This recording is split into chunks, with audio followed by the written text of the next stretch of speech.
आज बघा आपल्या मस्त बागेत किती फुलं आले. ब्लॅक रोजला सुद्धा किती सुंदर 2 फुलं आले बघा. जवळून दाखवते.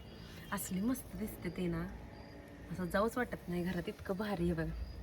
आणि ही तुळस सुद्धा बघा आपली कृष्ण तुळस आहे, कसली मस्त आली कृष्ण तुळस. आणि इकडल्या गुलाबाला पण आपल्या बघा भरपूर फुलं आलेत, एकदम मस्त फुलं आलेत. हे बघा किती फुलं आली ती सुंदर. अजून कळ्या मला याच्यात बऱ्याचशा की नाही. अशी सुकलेली फुलं आहेत ना, काढून टाकायची झाडाची, म्हणजे एनर्जी खराब होत नाही झाडाची. लगेच तिथून दुसरं फुटतंय आणि छान मग फुलं येते. ह्याला करत नाही हो काय नाही लाजाळू बघू.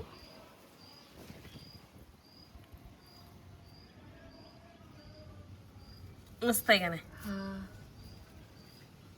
लाजते.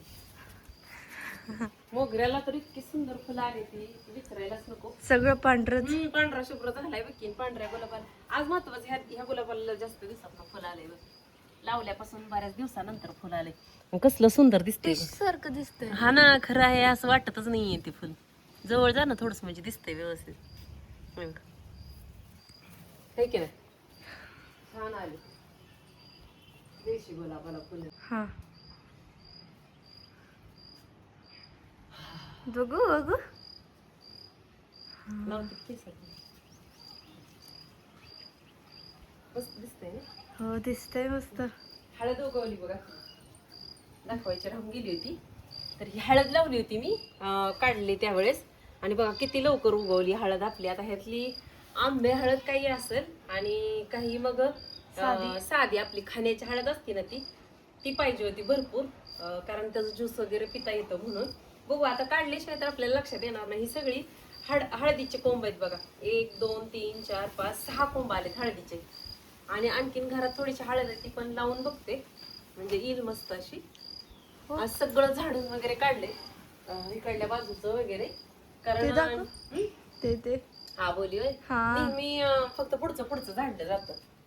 छान फुलं आले त्याला सुद्धा. एवढं एकच झाड आहे ना. गजरा करायचा म्हणलं तर होते, फुलं तोडून करायचा काय गजरा. करूयात. असेच जाते सुकून, त्यापेक्षा मग काय केसात सुकून जाते गजरा, तर होईल काय केसात घालायला. फुल लावलंय म्हणा तसं. सकाळ सकाळी बागेत एक फेरफटका मारला आणि एकदम छान फ्रेश वाटायला लागलं. तसं तर कालच्या व्हिडिओमध्ये सर्दीसाठी बऱ्याच ताईंना मी काहीतरी उपाय सांगा म्हणून विचारलं होतं आणि इतके छान छान उपाय सांगितले. त्यातलंच ना मस्त असं पिठाची धुरी पण घेतली आणि काढा करून पण घेतला. त्यामुळं मला आज बरं वाटत होतं. तुम्हाला माझा चेहरा बघूनच लक्षात आलं असेल. आणि आज बघा मस्त असे ना नाचणीचे डोसे बनवणार होते, म्हणून पिवळ्या बटाट्यांची भाजी बनवायला लागले होते.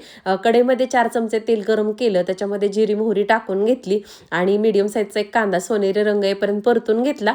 त्यानंतर लाल बुंद पिकलेला 1 टमाटर, कडीपत्त्याची पानं, बारीक चिरलेली मिरची, हे सगळं टाकलं आणि 1 मिनिटासाठी छान तेलात परतलं. थोडीशी हिंगपूड टाकली होती, किसलेलं अद्रक आणि किसलेलं लसूण टाकलं होतं. बटाट्याची भाजी बनवताना ना तुम्ही एकदा किसून अद्रक आणि लसूण टाकून बघा, मस्त लागते अशी बटाट्याची भाजी.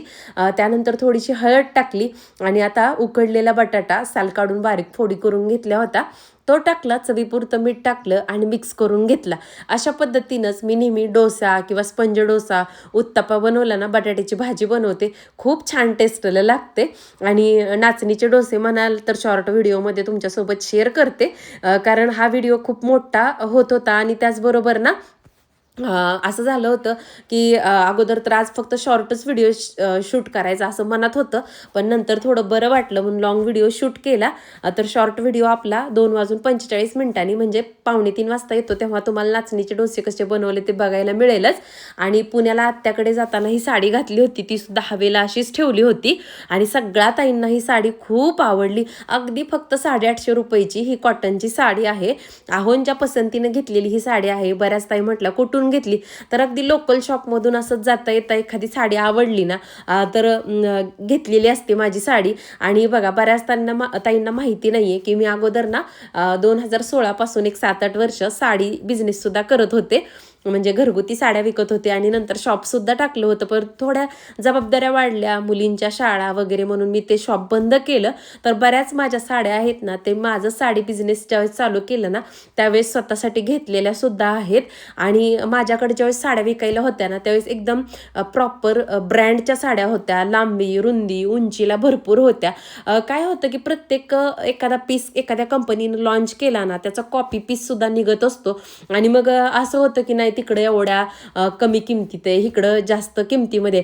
साडीच्या कापडमध्ये फरक असतो, ब्रँडमध्ये फरक असतो, हे लोकांच्या बऱ्याच लक्षात येत नाही. आणि मग चांगल्या वस्तूंना त्यांना वाटतं की महाग आहे असं पण विचार होऊन जातात. तसे बरेच अनुभव आले म्हणून साडी बिझनेस मी बंद करून टाकला. आणि मुलींची जबाबदारी सुद्धा होती. त्यानंतर बघा साडी वगैरे ठेवून घेतली कपाटामध्ये झटकून. आणि बऱ्याच वेळेस ना मी 5-6 वेळा साडी घातल्याशिवाय ना म्हणजे धुत नाही, त्यामुळे साड्या व्यवस्थित राहते. साड्यांची फिनिशिंग, भारीतल्या साड्या सतत धुतल्या ना खराब होतात. आणि हा डब्बा बघा आत्यांच्या तिथं ना रिटर्न गिफ्ट म्हणून असे डब्बे दिले होते आणि मला ना ह्याचा आकार खूप आवडला म्हणून म्हटलं आता ह्याला घासावा आणि लगेच वापरायला काढावा. त्यानंतर एक अर्धा भर तास मी आराम केला. तसं तर दुपारी झोपायची मला बिलकुल सवय नाही. आणि आत्ता 4-4:30 वाजल्या होत्या संध्याकाळच्या. आणि म्हटलं चला उद्या भेंडीची भाजी बनवायची, सकाळचा वेळ वाचेल म्हणून इथं लिंबू घेतलं होतं अर्ध, चिरलं आणि चाकूला लावत लावत ना ही भेंडी सगळी चिरून घेतली. अशा पद्धतीनं म्हणजे चाकूला लिंबू लावून भेंडी चिरली ना तर भेंडीची भाजी चिकट सुद्धा होत नाही. आता मस्त भेंडी पॅक करून फ्रीजमध्ये ठेवून घेतली, उद्या त्याची भाजी बनवणार आहे. संध्याकाळी म्हटलं आज थोडासा हेड मसाज करावा म्हणजे दुसऱ्या दिवशी मस्त केस धुता येतील आणि डोक्याला थोडंसं शांत सुद्धा वाटेल. आणि बघा बरेच जण म्हणतात तुझं हेअर केअर दाखव. अगदी सिंपल हेअर केअर आहे बघा माझं.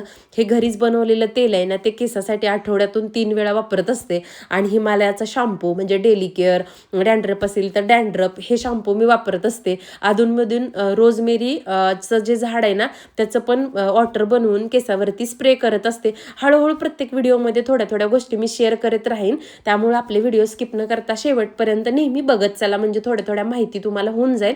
तर आजचा पण व्हिडिओ तुम्हाला आवडला असेल ना तर चॅनलला सबस्क्राईब आणि लाईक करा. नंतर भेटू.